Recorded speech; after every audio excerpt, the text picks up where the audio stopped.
Somebody else is not smiling this morning. Right. The closest confidant to turn against President Trump is going to prison. Michael Cohen, Mr. Trump's former lawyer, will serve time behind bars, even though he told his story to prosecutors. A judge also ordered Cohen to pay nearly $2 million in penalties. And another friend of the president is now cooperating. Prosecutors say the publisher of the National Enquirer agreed to talk about paying hush money to cover up an alleged sexual affair for the president.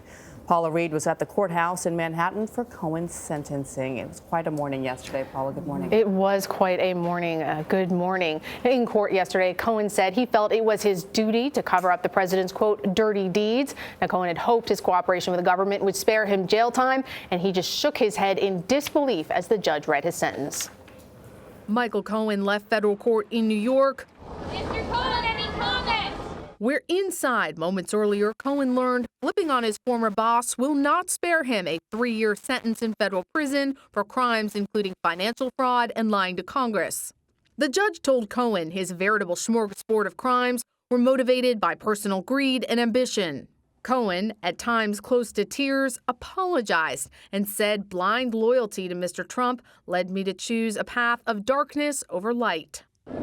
In August, Cohen pleaded guilty to helping candidate Trump orchestrate payouts at the height of the 2016 campaign, including one to former Playboy playmate Karen McDougal and the tabloid newspaper National Enquirer, which bought and then suppressed details of her alleged affair with Mr. Trump.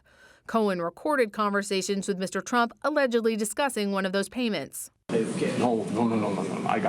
No. Prosecutors revealed yesterday they struck a deal not to charge the Enquirer's parent company, AMI, for its involvement. In exchange, AMI admitted that its principal purpose in making the payment was to suppress the woman's story, to prevent it from influencing the election.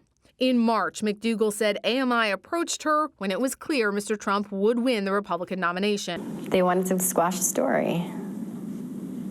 You're saying they wanted to protect Donald Trump? I'm assuming so, yeah. But at the White House on Wednesday,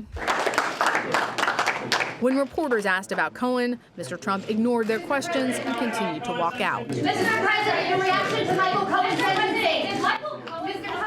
The president's lawyer, Rudy Giuliani, told me yesterday that he believes Cohen is a liar and not a very good one at that. But while Giuliani has claimed for months that investigations into the campaigns are wrapping up, we learned yesterday the president's legal troubles are far from over. So let me ask you about the National Enquirer, because the head of AMI, David Pecker, is a longtime friend of the president's. What does his cooperation now mean for President Trump? And this is a big problem for the president, because right now the president and his lawyers, they're arguing that these payments to alleged mistresses had nothing to do with a campaign. But here, as part of this plea deal, AMI, the parent company of the National Enquirer, admits that its chairman was meeting with the campaign, promising to help suppress stories in an effort to help then candidate Trump get elected. So this helps to bolster prosecutors' claim that this could have been a campaign finance violation. Have you heard why Mr. Pecker, to be on his point, is cooperating? Because he is a longtime friend of Donald Trump's. Why has he decided, I'm going to now turn over on you? I mean, it just seems like good legal counsel that you'd give any sort of client, right? If given the stakes here,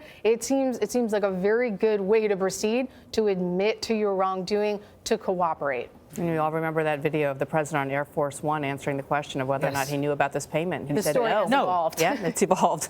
Paula, It's on tape, Bianna. Yes, it is on tape. Paula, thank you.